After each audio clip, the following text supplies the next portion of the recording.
Welcome to episode 220 of the Daniel Yoris podcast. Aggressive Summer Shred, Part 2. Let's go. Welcome back to the podcast, Part 2 of the 2025 Aggressive Summer Shred coming at you. If you somehow just found this one without listening to the previous one, go back one episode, listen to Part 1, and there'll be a 4-part series. So make sure you listen to Part 1, make sure you're subscribed so you don't miss the rest of it. And make sure that you grab the cheat sheet in the show notes of this episode, because that one is going to be, or the cheat sheet is actually going to be most useful for this episode, since there are going to be the most like tangible, do these things, some numbers and stuff like that in this one, where unless you're watching this while taking notes with your notepad or your phone, you might just forget those things. So grab the cheat sheet and then make sure you listen to episode 1 if you didn't already. This episode is going to be about the plan. So we're going to talk about training. We're going to talk about diet. We're going to talk about steps and lifestyle and sleep and that kind of stuff. And we're going to talk about supplements and what else? That's more or less like that constitutes the most of the plan, and then some kind of like fringe things possibly as well. So let's start with training. I mean, that's where my mind always goes to first when I'm thinking of any plan. It's like, okay, and this is because I'm a trainer, not a nutritionist first. Obviously, I do both things, and both things are important and have their, they're equally important. One is not more than the other, but like for me, the training is the most fun and it's the most positive. Like, okay, what can we go out there and do, rather than food is talking more about like, what can I take away? How can I starve myself enough, but still stay alive? So let's talk about training first.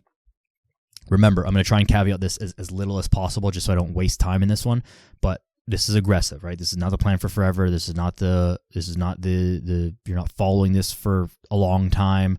You're not following this for the rest of eternity, and you don't have to do this. So go back, listen to episode 1 for all of that stuff. I will try my best to not interrupt my own self by caveating that a million times. Training is 6 days a week of training for this. And let me even preface that, 4 to 6 weeks again, like we talked about before. So 4 to 6 weeks, 6 days a week of training. You can split this up a couple ways, but the way that I would do it is 4 days of lifting and 2 cardio days. Talk about the lifts first.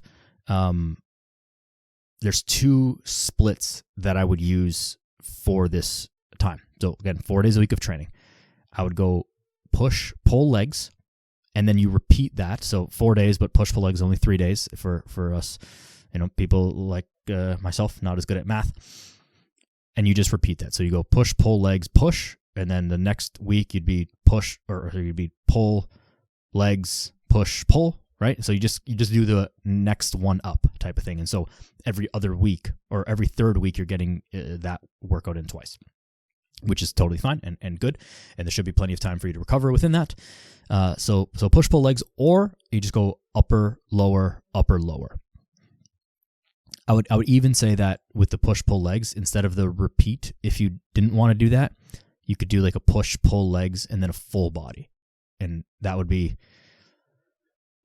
tougher. I wouldn't put the legs. I would do it like push, legs, pull, full body, so that your legs and your full body are separate from each other. And then the way that I do the full body is like I'd make your leg day more quad dominant, and I'd make the full body, the legs portion of the full body, more hamstring and glute dominant, or vice versa, either way. So that's how I'd set those up. Or again, upper, lower. And then you make your, like it's an upper 1, upper 2. So your 2 upper body workouts are different. Your 2 lower body workouts are different, but still hitting both. So your uppers are going to be both a push and a pull. And I'd separate those into your upper 1, say, is more of like a horizontal motions. So chest and kind of like, mid-back type of stuff. So horizontal pushing and pulling motions. And then your upper 2 is going to be more of your vertical. So your shoulder presses, your higher incline presses, and your pull-ups, your lat pull-downs, your things of that nature. And it doesn't have to be exactly that delineated, but like for your main stuff, at least that's how I'd kind of break it up. And then same on if you're doing upper, lower, for the 2 lower body days, I'd go 1 is more quad dominant and 1 is more glute dominant. You're still hitting a little bit of each in both days, but you're making one 70-30 bias in one direction. So that's how I'd split that up. Now, I don't think that there's no terrible advantage or disadvantage to doing either or. they're both just decent ways to split things up. Definitely just personal preference, right? The only thing that matters is that you're just getting in the gym, and the real point of the lifting at this point, like during this aggressive fat loss phase, is that you're kind of getting in there, you're revving the engine, and you're trying to preserve your muscle. You're going in there with the intention to lift heavy and lift intensely and try hard. The reality is that you're probably not going to be hitting PRs, and they're probably not going to be your best feeling workouts of all time. You're probably not going to have like some crazy pumps and all that stuff because you're just not fueling yourself appropriately. And that's fine. The point of your training at this point is to maintain your strength, maintain your muscle, and just to make you feel good for like the psychological and tangible benefits of exercise. So keep that in mind. Like, try hard, still try to, you're always hitting the progressive overload and you're still trying to like make yourself better and do all that stuff. But the reality is you're probably not going to make a ton of strength progress, and you shouldn't, unless you're a brand new beginner, which if you're a brand new beginner, like, you shouldn't be doing this. You won't be gaining muscle during this. You're just not eating enough to support that. So that's that. I would keep things in the lower-ish rep ranges, 6 to 10, because, again, you're not fueling yourself a ton. Your recovery becomes a little bit more of an issue, so you don't want to make yourself as exhausted, as much neurological demand as you might otherwise be able to tolerate, just because, again, you're not fueling yourself properly. So you want to give yourself like the kind of minimum stimulus to make sure that you're keeping your muscle, and no more than that. Not no more than that, but not a ton more than that. So lower rep ranges, not a ton of volume as far as like number of sets and number of exercises. I'd even maybe artificially make your workouts a little bit shorter.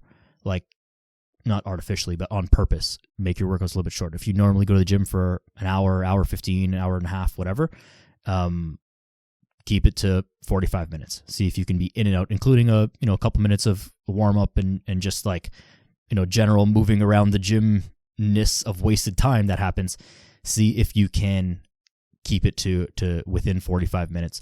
That will, one, prevent you from overdoing it on the volume, and two, just make things more efficient so that you also have more time to deal with your food prep, deal with your steps and cardio outside of the gym, and just keep your motivation high, and kind of save you from yourself, so to speak, on the volume and recovery side of things. So as far as specific exercises and stuff, like, those don't change. I mean, you're doing all your main exercises, hit your big compound lifts, hit a few accessories, in and out, and that's it. Again, with the shortening the time of it, it also saves you from doing a bunch of like junk volume, which that's where you're going to get into trouble with recovery and stuff when you're slashing your calories. So hit your main compounds, like train intensely, get your rest in, and then be on your way. So that's pretty much it with the training, with the lifting. Cardio, the reason I'd say 2 days is this. I would do 1 day is like a sprint day, and that can be done on any implement. So you can do it on a bike, you can do it on it's hard to sprint on a treadmill, but you could do it outside running, you could do it on like ski erg or the regular rower, any cardio implement where you can just move really fast unrestricted. And I do that in intervals. So you do like, it depends on your fitness level and where you're at, but like, I don't know, somewhere between 4 and 8 sprints, like 5 to 6 kind of seems to be the sweet spot. But do a little bit of warm up. Definitely do warm ups before you just start sprinting, whatever type of sprinting you're doing. But warm up, and you do like 10 to 20 seconds of all out effort. And you can pick like a calorie goal on a machine if you're using it on a machine, like the calories generated, not calories burned, but like the calories, like, in CrossFit, you got to do a 10 cal row or whatever. So you can use that as well. But like somewhere between 10 to 20 seconds of maximum effort, and then a solid rest period. And so you can do, 3 to like 5 minutes of rest in between, and just kind of, catch your breath, walk around, pace between the gym, maybe do like some stretching, like, some light stuff. And that will, one, I think it's just a really good thing to be sprinting in general. Again, most of the fitness stuff, I've said this before, but training is not the place you go to burn calories. Training is a place you go to improve your fitness. you burn calories by eating less food and by moving outside of the gym and the rest of the way your lifestyle is set up. More calories burned it's a very inefficient way to think about your training, and mostly all of the training modalities kind of do the same. So that's why just like general slow cardio is quote unquote good for losing a lot of fat, because you can just do the most of it, right? You can't lift weights at a high intensity for 15 hours a week. That's an extreme example, but 15 hours a week when you're slashing your calories. But in theory, like you do 15 hours of cardio a week. That would be a ton. But like you could use more normal numbers. Even 7 hours of like real intense, super hard training, like continuous, is hard to do for lifting. But you could do 7 hours of cardio a week, like kind of no problem. You can easily recover from that and all that stuff, like light cardio, not sprints. So anyways, that aside, you're not going to the gym to try and burn a bunch of calories. You're going to the gym to improve your fitness. I think that there is something intangible about sprinting and moving fast and the different energy systems that you're using, whether that has any differential effect on fat mobilization or glucose mobilization, TBD, whether it matters. I think that there's some intangible effect of it, and if you kind of believe it does, then it'll make you feel good. So there's that, but it's just good to sprint, good to feel good, and good to kind of get that boost, that high energy output. And plus, it's a short workout as well. Like 5 sprints with a 5-minute rest is 25-minute workout. So short, sweet, get your sprints in, and do that once a week as well. And you do this like on a day in between lifting, kind of like around your upper body days, maybe that are more less like lower body intense, obviously. And then your other day is a medium intensity kind of cardio day. And so we talk about the zones of cardio. There's zone 2, that's just basically like kind of like fast walking, which you're going to do a ton of that, and we're going to talk about steps after this. But as far as your actual workouts, it's a kind of a workout that I've been using with myself and a lot of clients with a lot of success over the past couple months. I call it a medium intensity for lack of a better definition phrase, but the way that you do this is this, and this is actually my favorite way to do it, is on the rower, like the regular rower. I'll do 1,000-meter row, and that takes like 4 to 4.5 minutes, depending on how fast you're going, but about that. Jump off the rower, and that's not like a super high pace. Like I'm not trying to go as fast as I can on the rower, and so you'd have to equate this to if you're going for a jog, if you're on a bike, or if you're on something, but about 5 minutes-ish, about 5 minutes-ish of medium intensity cardio activity, and then you take a rest. In that rest period, you do an abs exercise. You do hanging leg raises, or you do ab wheel rollouts. Pretty much like difficult ab exercises.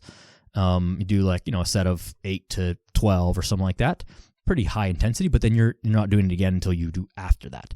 So until you do the next round of cardio. And then you do like 5 to 6 rounds of that as well. Maybe 4 to 6 rounds of that. 5 is a nice sweet spot.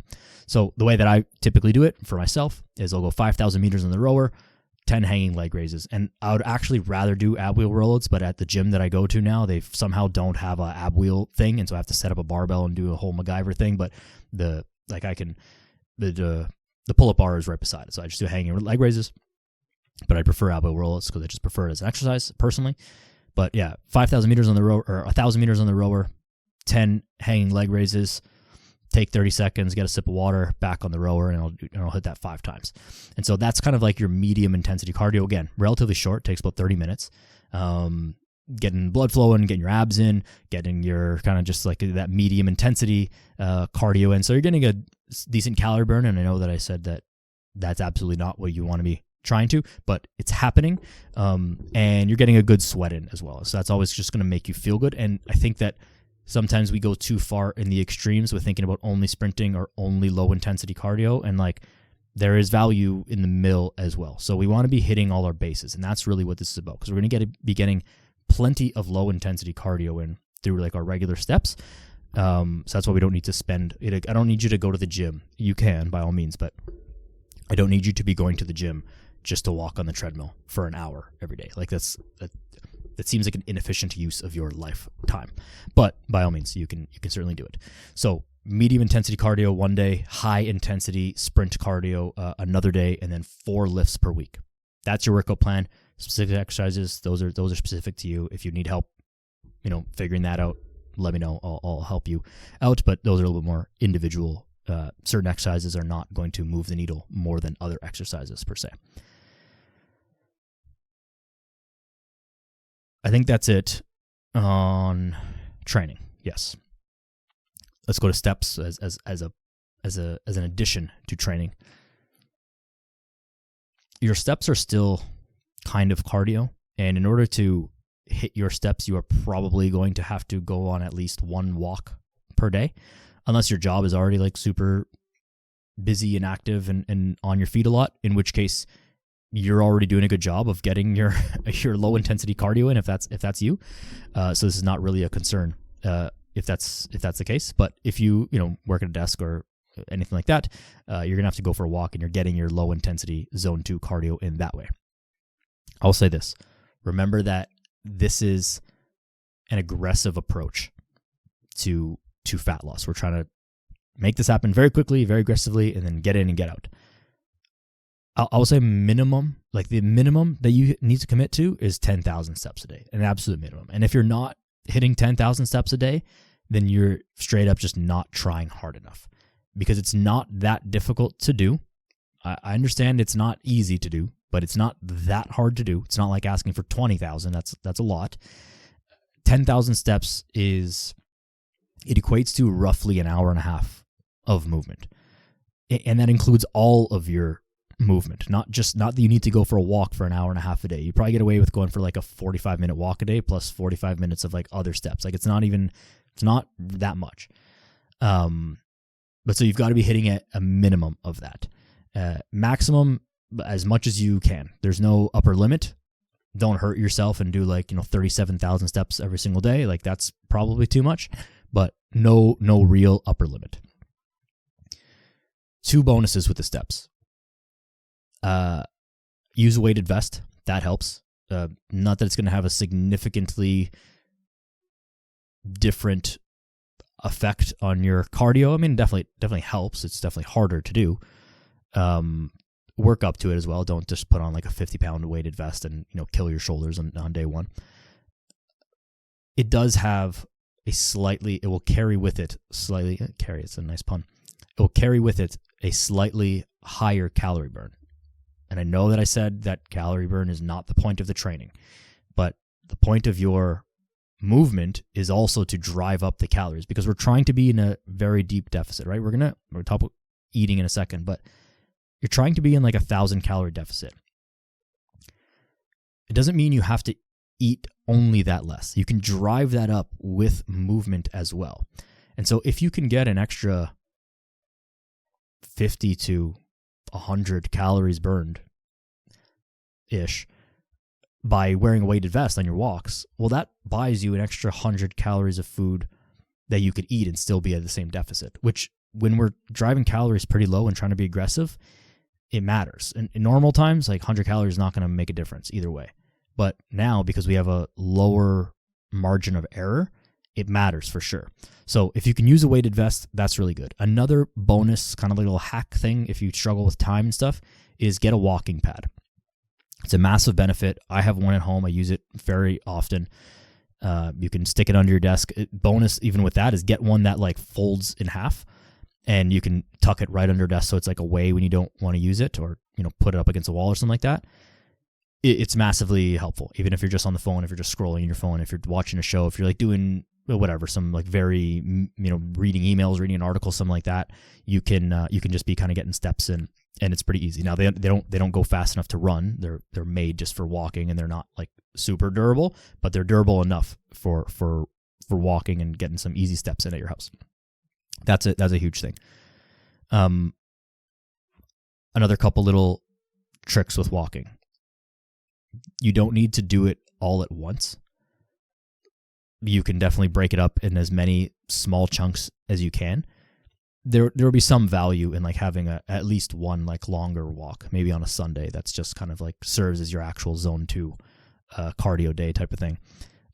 If you can't get in chunks of walks throughout the week, but if you do, I don't know, if you could do 10-minute walks a day, then that also works. So there's nothing wrong with that. 10-minute walks after your meals is going to be huge just for a digestive standpoint as well. And it's a good time to break it up because you're already probably like stopped doing things. You know, you before breakfast or after breakfast, you probably didn't start anything yet, so it's not disrupting you. Same thing like right after lunch before you get back into having work or going back into doing your work, you get a 10-minute walk in. It's again not disrupting because you're already disrupted by lunch. And so tacking on steps to other things that you're doing is a really good thing. Also, just 10-minute walks after meals, phenomenal for digestion, and good digestion is always a good thing for what should be obvious reasons. So that another thing is front load your steps in the morning. And this is also like, I mean, it could be steps, it could be your training, it could be any of the things, but like get stuff done early in the day as much as possible. There are 2 reasons for this, especially in this kind of aggressive phase. One, there's a lot of shit to do. You got to get to the gym. You got to pay attention to your food. You got to get all your steps in. You got to be dialed. But you also have to like work. You have your family, you have your friends, you have like a life to live. Things come up less in the morning.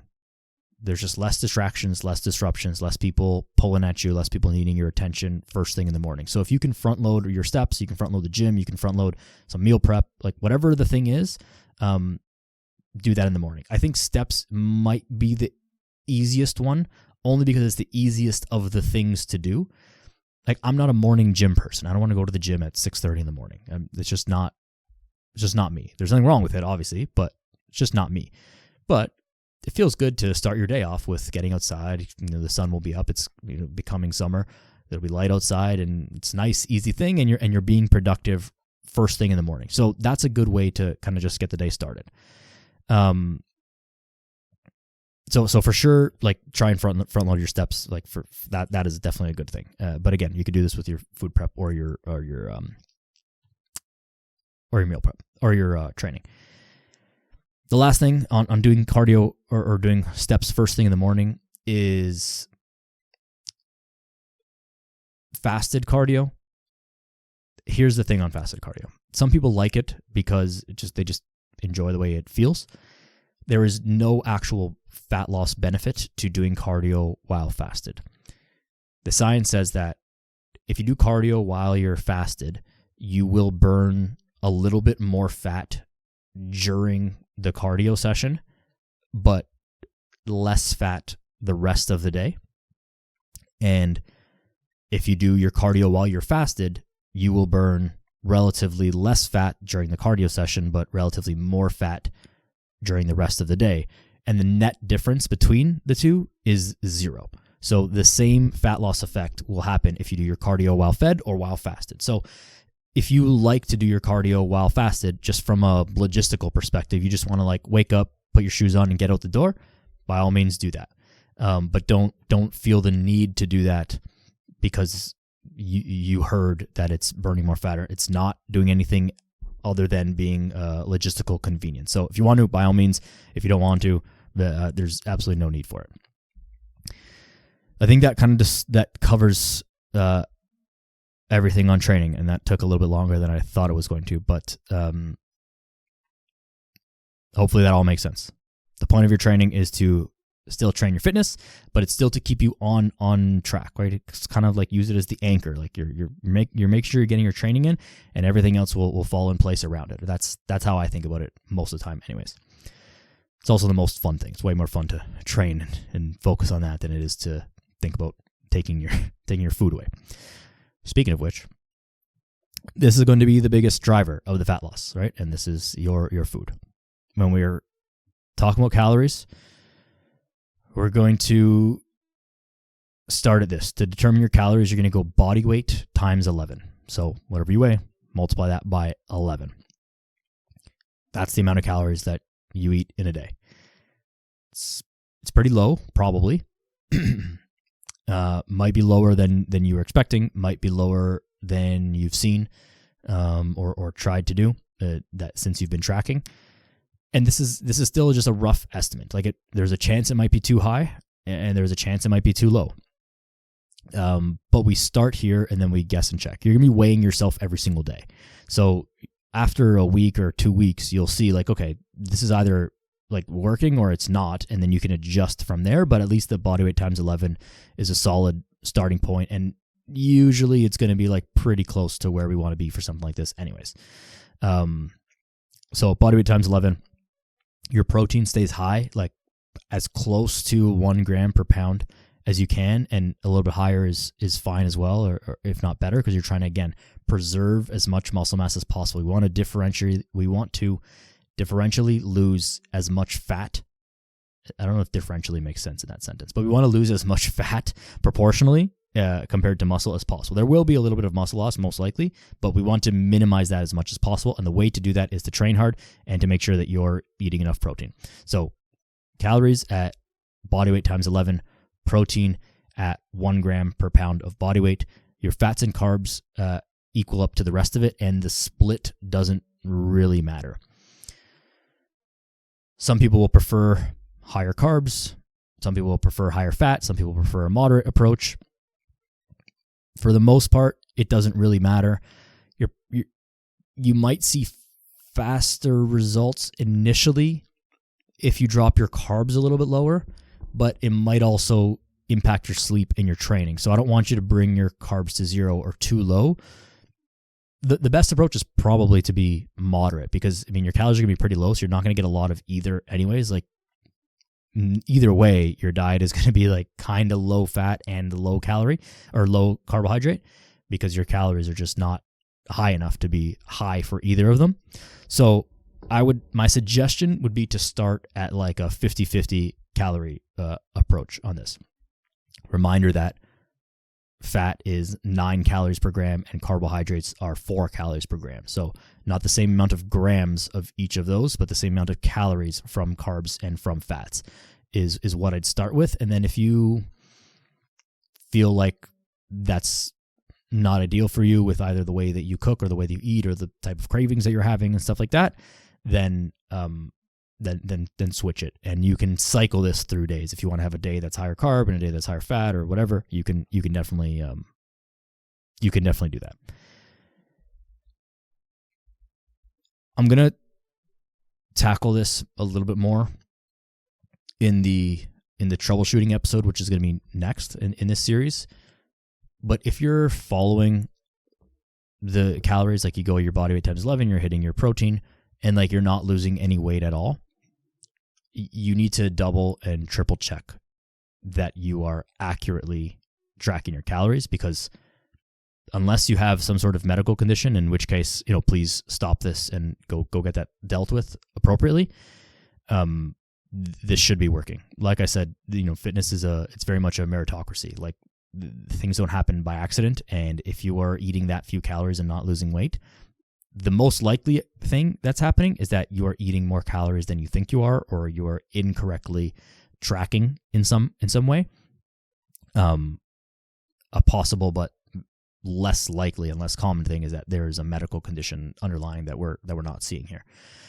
So again, if you're not seeing the results that you think you should be seeing, or like nothing's happening, you're not losing weight at all, nothing's moving, then double, triple, quadruple check that you're doing things properly, ask for help, whatever, because chances are you're missing something, and it's not your fault. You're just missing something. That all sounds probably aggressive, but the more accurate you are with tracking your food in this, the more success you will have. Remember that we don't have a lot of room for error. So being off in your measurements by, a relatively small amount, 200 calories, that's going to matter. It's going to add up. So the more accurate you can be, and it's kind of annoying, I'll be honest, it's kind of annoying to weigh and measure and track all your food. But the more accurate you can be, the better results you're going to have. And that's why this is short-lived and aggressive. So suck it up, get it done, and you'll be happy that you did in the end of it. Specific foods to eat are not really important. There's not like you must eat chicken, you must eat broccoli, you must eat rice, you must eat fish, you must eat certain fruits or sweet potatoes, or certain foods help more. Like potatoes are a good dieting food, usually, because they're carbs, so it makes you feel like you're still eating carbs. And they're generally pretty filling for the amount of calories that come with them versus pasta, which is pretty not filling for the amount of calories that come with it. Like I could easily eat 3 bowls of pasta and not feel full versus eating 1 baked potato. Like I don't really want another one. You know what I mean? And 1 baked potato is going to have way less calories than 1 bowl of pasta is. So things like that. Veggies are more or less free unless you're drenching them in butter and oil. Then the butter and oil counts a lot.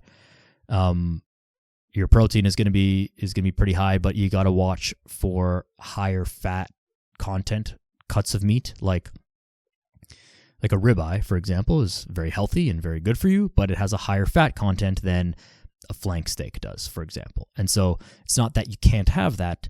It's just that you have to kind of math it out and figure out, well, how can I eat the most food so that I feel like I've eaten a lot and I feel like I'm at least full or satisfied and not feel like I'm starving all the time. The other side of that is like, this is an aggressive push. Like you're going to be hungry, and that's okay. It's not an emergency. Like it's okay to be hungry. And it is what it is. So you just have to accept that as part of this. It's part of the plan. It's okay. And now you shouldn't be starving. You shouldn't be like thinking about food every second of the day and like, you know, like you have brain fog and you can't function, and like don't starve yourself into a point of causing harm. But like there's a difference between like feeling a little bit hungry and starving. So don't starve yourself, but like you're going to be a little bit hungry and it's going to be okay. I'll say this as well about maybe like some cheat meals or some kind of like refeed type things. Once every other week, maybe once a week if you're like super dialed, but once every other week you could have a refeed meal. And what I would do in this scenario is that I don't want to even call it a cheat meal, because a cheat meal gives you like psychological permission to go all out and go ham on dessert and pizza and whatever. And like, we don't want to do that. Like we want to be as diligent as possible. Like the cheat meal serves a function of being psychologically rewarding, but not necessarily helping us physiologically. So again, short-lived. You can suck it up for longer. You'll be better off. But you want to kind of quiet some of that food noise, fill up, maybe get a couple of foods in that you want. So the refeed meal, the way that I would do it is you eat up to like whatever your maintenance is. So say you're like, you know, you're at 1,000 calorie deficit, say you're like at 1,600 calories. Your refeed meal, have it on like a Saturday night, it's 2,600 calories that day. But it's like one meal that's like a big meal. The rest of the day is like kind of normal, but it's one meal that's a big meal. And you're just kind of up to maintenance. So you might like slow fat loss a little bit, but you'll still for sure be in a deficit, and you're not like undoing any progress that you've made. But again, like once every other week, maybe once a week, if things are moving really fast and you're like being really dialed and really happy with the way things are going, and you really, really, really need that rest, then I go once a week on a weekend night. But mostly once every other week, and that's really, you know, that's only 2 or 3 in this whole thing, because it's only 4 to 6 weeks, so it's not a ton. But that's more or less how I'd set up the diet. The diet is like simple in mechanics, very difficult in execution, because again, there's no magic foods. There's no like, you know, get your protein, get your vegetables, get your fruits, get some carbs in you, try not to overdo it on the fats. And the foods that you choose within that are kind of like, it's up to you. Whatever works for you, whatever flavors you like, whatever things you like to prepare or are good at preparing or are able to prepare, it doesn't actually matter as long as you are eating healthy foods, eating whole foods. And it's not even that those foods are better for you. They have more nutrient density, but they're also just going to fill you up more. So that's like, there's 2 sides to nutrition. And I don't want to get on too much of a tangent here because it's a little bit separate from the point of this, but there are two like camps in nutrition where it's like, oh, calories are the only thing that matters, and you can eat processed foods and junk foods, and as long as you eat little enough, you'll be a healthy weight and you'll be healthy. And that's like partly true. And then there's the people that are like, oh, it doesn't calories don't matter as long as you eat unprocessed whole foods, like it, you're fine. And that's like also partly true, but really the truth is when you mesh them together. And in the age of the internet, we just have a problem accepting things that are kind of blended and in the middle. And the truth is, you want to eat healthy, quote unquote, whole foods because they're nutrient dense, and you need nutrients to be an optimally thriving human, and they fill you up more so that you are harder. So it's harder to overdo the calories because the calories also matter. You can eat the most amazing, healthiest, freshest food. If you have 7,000 calories a day, you're going to gain weight. That's just math. It's not difficult to understand. It's just math. It's harder typically to overeat like healthy whole foods, but it's not impossible. And so you want to have nutrient dense foods because you want nutrients so that you can be healthy, and you want to have sufficiently low amount of calories so that you can be losing weight. So you want to blend both of those. And the more you can adopt that in this, the better off you're going to be. Could you do this whole aggressive fat loss phase by eating like all junk food, McDonald's, candy nonsense? In theory, like, yes, you could, but it would be an absolutely miserable existence. You would be starving. You would be stressed. Your gut would feel like shit. Like your training would be horrible. It would be a terrible experience. So I would highly, highly not suggest, or I would suggest against that very strongly. But I mean, do whatever you want if you want that. But I don't think anyone wants that. So that's it. Diet is very simple, just very difficult to execute. So that's the diet. Body weight times 11 on your calories, 1 gram per pound on the protein, carbs and fats make up the rest. And this is all in the cheat sheet. So again, just a reminder, make sure you grab that and easier to refer back to. As far as supplements, regular supplements don't move the needle a ton on fat loss. Like they don't produce fat loss. They do things to support your body and your health. So I would say that like my regular kind of standard supplement suggestions are in play here. That's, omega-3s, magnesium, zinc, vitamin C, vitamin D, and creatine. Like, be taking those things.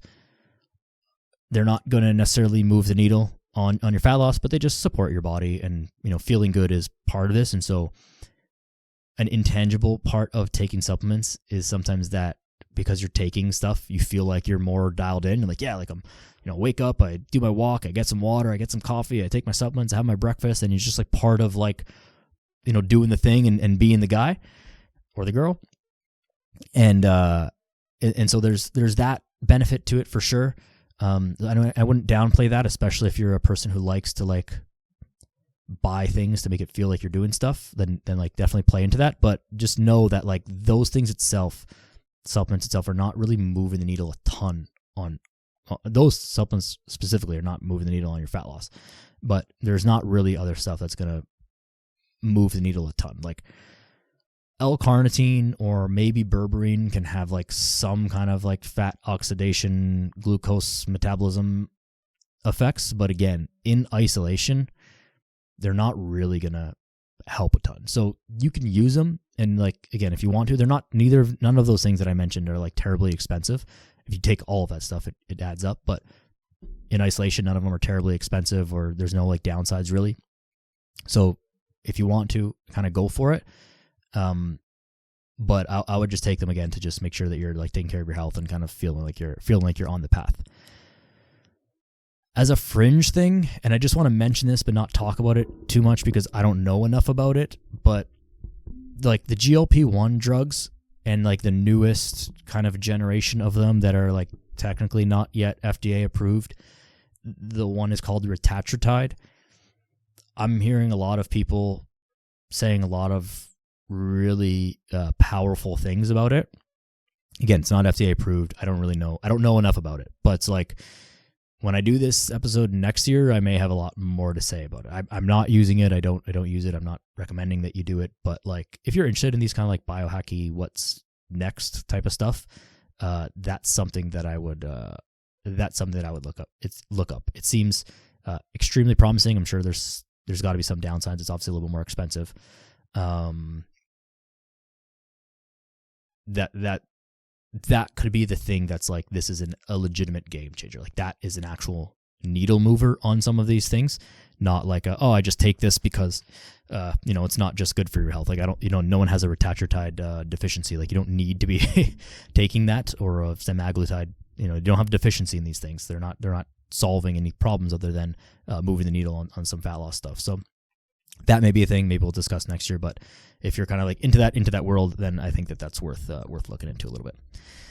But that's all I'll say on that, because I don't know enough about it. I'm currently doing my own personal kind of like research and insights and talking to people and stuff about it, because that and that whole like peptide world is like super, super cool to me. And I know I've been kind of bringing that up a few times recently, but very, very cool, very, very interesting, very, very innovative stuff, it seems. So last thing, sleep. Sleep is super important.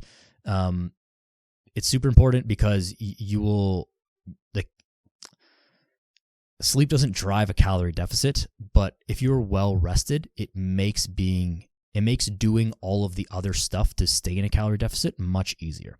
One of the biggest problems that people have with sticking to a plan is that they're just stressed and tired. And when you're stressed and tired and you got too much shit going on, the last thing you want to do is get more steps in. The last thing you want to do is track your food. The last thing you want to do is get to the gym. The last thing you want to do is eat healthy foods. You want to reach for snacky, junky, sugary, fatty foods.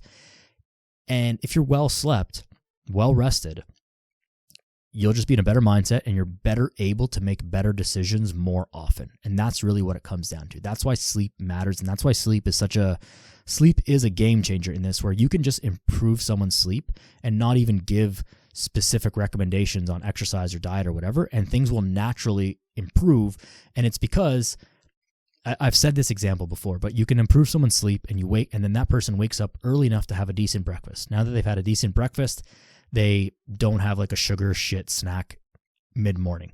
They have a good lunch, then they feel good energy to go to the gym. They get to the gym after work, they come home, they still feel good, they have a good dinner, they get to sleep at a proper time the night before, and there's more in it. I'm skipping through it fast. But a big positive cascade of effects can happen just from improving your sleep. So the things for sleep that you want to focus on is this. You want to get at least, or do your best to get at least 7.5 hours a night or more. I know that that's hard if you have kids. I'm sorry, but yeah, this is what you want to be aiming for. If you can get less than that, like get as much sleep as you can, type of thing. But that's kind of ideal, 7.5 to 9 hours. In order to help improve the quality of your sleep, you want to be sleeping at the same time and trying to wake up at the same time, including on the weekends. So you go to bed at 10, wake up at 7 or whatever. That is a really helpful thing. And again, just keeping with your circadian rhythm and the rhythm of your body and the sun and all that stuff. Sleep in a cold room, sleep in a dark room, sleep with the dark room is probably the biggest one and the easiest one to control. All lights off, all lights covered, all windows covered, all like as dark as possible, and get off your screens before bedtime, like an hour before. Wear blue light blocking glasses if you must. But that doesn't mean like wear blue light blocking glasses and then just be blasting screens in your face. Like wear them and also get off your screens. These are the things that are going to help your sleep the most. Taking a little bit of magnesium before bed is for sure going to help. I would stay away from the melatonin. You don't want to get too reliant on that. Use it when you need to, but not all the time. Definitely don't take sleeping pills. It's just not helping you. You're knocking yourself out. You're not actually sleeping well. Same thing with like alcohol and marijuana. And I forgot to mention this actually, but like alcohol has no place in this plan. Like there are calories in alcohol, and you already have low enough calories. You don't want to be wasting them on alcohol. So it's got no place here. And I would say for many reasons, not drinking is healthy for you, but especially when you're trying to be aggressive with fat loss and alcohol is going to negatively affect your sleep. It's going to negatively affect your training. It's negatively affecting your hormones. It's doing nothing positive except for making you have a good time in the moment. But you are borrowing pleasure and progress from tomorrow and the next day by drinking today. So alcohol has no place in this. And I'm sorry if that sounds not good to you, but it also shouldn't be a surprise to you because you know that it's not good for you. But especially with sleep, like you don't want to be using stuff to knock you out. You want to be using stuff to help you rest. And magnesium is kind of the thing that's going to like fit that, but it's also, good for you otherwise anyways. So, yeah, you got to get your sleep dialed, because not because it's going to have some specific calorie burn, fat loss effect, but because it's going to help you stay on track with all the other stuff, because this is going to get stressful. This is going to get difficult. And there's going to be lots of times and lots of temptations where you're like, fuck it. I just want a cookie. I just skip the gym today. I want to do this. And you will be more likely to give in to that temptation if you are not well rested and exhausted. We'll talk about stress management and stuff like in the next episode, because there will be, like, you're going to be stressed. There's regular life stress, but this plan itself will produce some stress. But if you're well rested, you will be far better equipped to be able to deal with the difficulty and the stress of all this stuff. And that's going to be the difference between you being very successful, you being kind of successful, and you being not successful at this, is your ability to make the quote unquote right decision more often than not. And by more often than not, I mean like 95% of the time. So make sure you're dialing your sleep in. I know that it's kind of like a quick thing just to roll over and like sounds like so run of the mill, but you need to focus on that. It's extremely important. And if you can think of this all a little bit more holistically, being a little bit diligent about your bedtime and your wake time is contributing in the same kind of mindset way as the taking supplements thing is like, no, I'm going to bed at 10:30 p.m. because I'm on the plan. I'm doing the aggressive fat loss phase. I'm on the plan. I'm taking my supplements because I'm on the plan. I'm going for a walk in the morning, first thing in the morning, because I'm on the plan. It's just part of the whole thing. The more that you can embody this and the more that you can become this person who does these things, the easier all this is going to be and the more successful you're going to be at it. And if there's any one thing that you need to start moving the needle on, it's your sleep. Get that done. Everything else becomes easier because it makes it easier to make the right decision most of the time. Get it? All right. I think that's it for the plan. So now you've got the plan. Again, make sure you get the cheat sheet so you kind of have the reminders of it. Re-listen to this episode as many times as you need. Yeah, get to it. The plan is a lot simpler. I know it's talked for a long time, but the plan is not that difficult. The execution of the plan is difficult. So I spoke about it last episode. I'll mention it right now, and I'll mention it again in the next two. But like, having your accountability system in effect is going to be the thing that helps you stick to the plan. The plan itself is not rocket science. The plan is pretty easy. Eat little enough, train, get to sleep, drink lots of water, like whatever. That's easy. I guess I didn't mention that. Drink a lot of water, obviously. Duh. Moving on. Do all those things. Not rocket science. Shouldn't be surprising. Pretty simple. Doing the things is the hard part. So get your accountability in check. Get the checklist. The cheat sheet checklist. It's going to help you have those reminders, print it off, stick it on your mirror or whatever. And let me know if you have any questions, because I'm here to help. Okay? Good. Part 2 done. I'll see you next week for part 3. Make sure you like, share, subscribe, all those things. Share this with your friends. And that's it. Go outside. Be a good person. See you soon.